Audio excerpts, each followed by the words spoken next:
मुंबईची गर्दी म्हणजे फक्त मला बाहेर निघताच येत नव्हतं. हॅलो एव्हरीवन, स्वागत आहे तुमचं माझ्या यूट्यूब चॅनलमध्ये. तर आज आम्ही निघालो होतो अप्पूच्या इंटरव्ह्यूसाठी. बाय द वे अप्पूचा इंटरव्ह्यू पण होता आणि आम्ही जाणार होतो शॉपिंग. आणि ही आहे आमच्या नेरळची ट्रेन आणि इकडे तुम्ही बघू शकता इकडनं माथेरानसाठी ट्रेन जाते आणि नॉर्मल लोकल ट्रेन त्याच्या अपोजिट साईडनं जातात. सो इकडे तुम्ही बघू शकता आम्ही निघालो होतो. पहिले आम्ही जाणार होतो ठाण्याला आणि इथे तुम्ही ट्रेनमध्ये गर्दी बघू शकता. मला बाहेर निघताच येत नव्हतं. तरी एक स्टेशन अगोदर उभे राहिलो होतो, 2 स्टेशन अगोदर उभं राहायचं होतं पण तिथे जागा नव्हती उभं राहू शकू. सो त्याच्यामुळे मग आम्ही उभं राहिलो होतो आणि इकडे बघू शकता मी तर एका पायावर उभी होते, एक हात लटकला होता आणि एका हाताने मोबाईल मध्ये व्हिडिओ काढतो. ये व्हिडिओ तो बनता है गाइस, कारण की मुंबईची गर्दी म्हणजे बाप रे, श्वास घ्यायला पण जमत नाही. म्हणजे जर कोणी नवीन प्रवास करत असेल ना म्हणजे वाटच लागेल. आणि बाहेर येऊन आम्ही डिस्कस करत होतो की भाई काय एक्सपिरियन्स होता.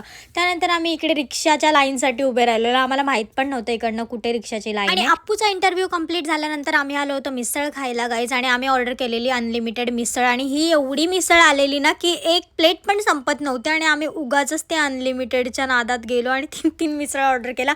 But it's okay. सो त्यानंतर आम्ही लगेच स्टेशनला पोहोचलो आणि चाललो होतो दादरला.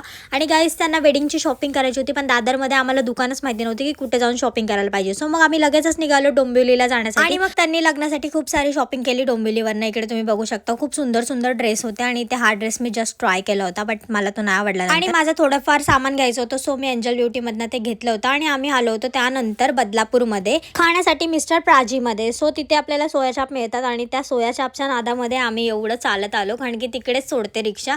गणेश घाट कात्रप असं काहीतरी लोकेशन आहे. आणि आम्ही फायनली पोहोचलो होतो आणि हे होते त्यांचे स्पेशल मिस्टर प्राजी. सेकंड होते मलाई आणि थर्ड होते चटपटा सोया. सगळ्यात बेस्ट आम्हाला वाटले त्यांचे स्पेशल मिस्टर प्राजी. आणि त्यानंतर आम्ही घरी जायला निघालो होतो. आणि असा होता माझा आजचा दिवस. Thank you so much for watching guys. Bye bye.